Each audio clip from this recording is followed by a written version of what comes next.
It's day 22, energy harvesting. So welcome back. Today we're moving into week 4, the metamorphosis. Now we've been constructing reality, and now we're lifting the final veil to reveal a concept that connects ancient occultism with your TV screen. It's called energy harvesting. The elite's occult symbolism isn't just weird mythology. It's actually a metaphysical technology designed to harvest human emotion. And you've seen it everywhere. I mean, think about it. Saturn, the planet of limitation and control, it shows up in pop culture constantly with its symbols. Ever see the movie Interstellar? The black hole they travel through is a massive black cube. The Avengers, the Tesseract is a glowing blue cube. Hellboy, the villain, is literally imprisoned in a black cube. Even the Kaaba in Mecca, a black cube, is the most visited site on Earth. And these aren't accidents. They're archetypes of control buried in plain sight by the very elites who run the entertainment industry. And the thing is once you start seeing it, all these symbols, you can't unsee it. It's like a game where you count how many red cars are on the road, except instead of red cars, it's various Saturn symbols in award show stages, black cubes in perfume commercials, and hexagons on your favorite album covers. The elites are kind of weaving it in our faces, hoping we stay too distracted to notice. I bet you're asking, how does Saturn actually harness energy? Well, it works on 3 levels. First, metaphysically. Saturn is the lord of karma and time, and in occult tradition, Saturn rules limitation, fear, and the material world, consumerism. So when the elite invoke Saturn symbols like the black cube, the hexagon, the rings, they're anchoring a frequency of density and restriction into the collective consciousness. Fear contracts your energy field. Contracted energy is way easier to harvest than expansive high vibration energy like joy and laughter.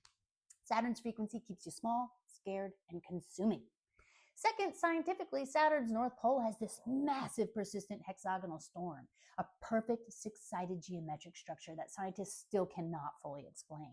So in sacred geometry, the hexagon and cubes are shapes that trap and contain energy.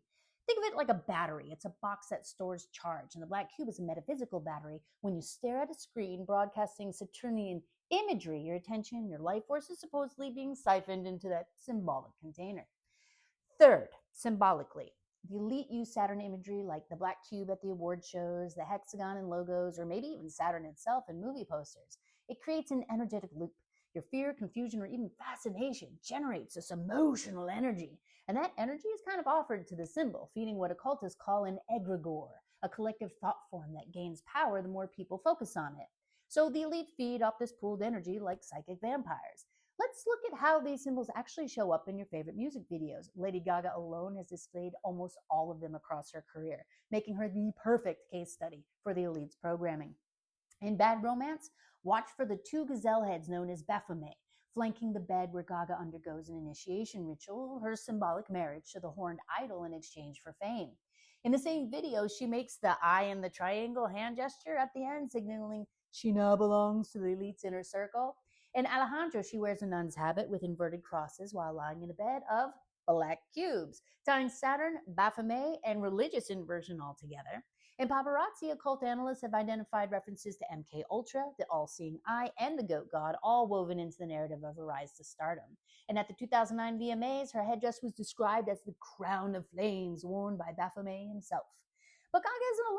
There's tons of others. Here are other elite symbols you can look out for in your favorite artists. The all-seeing eye. Yes, the glowing eye inside a triangle to signal surveillance and control.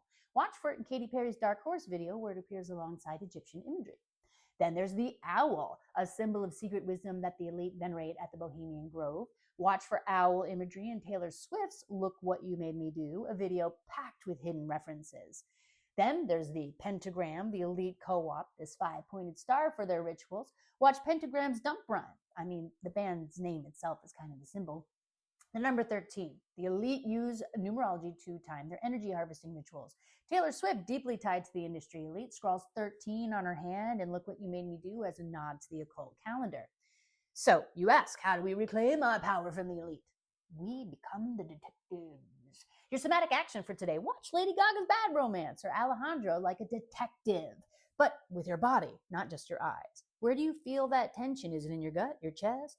Does the imagery make you feel expanded or contracted?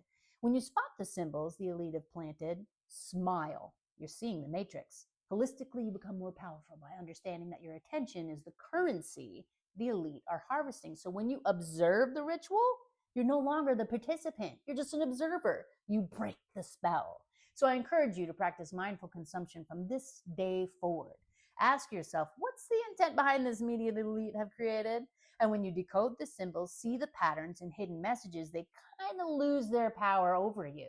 It turns from a ritual into a joke, and laughter is the highest frequency they cannot take from you.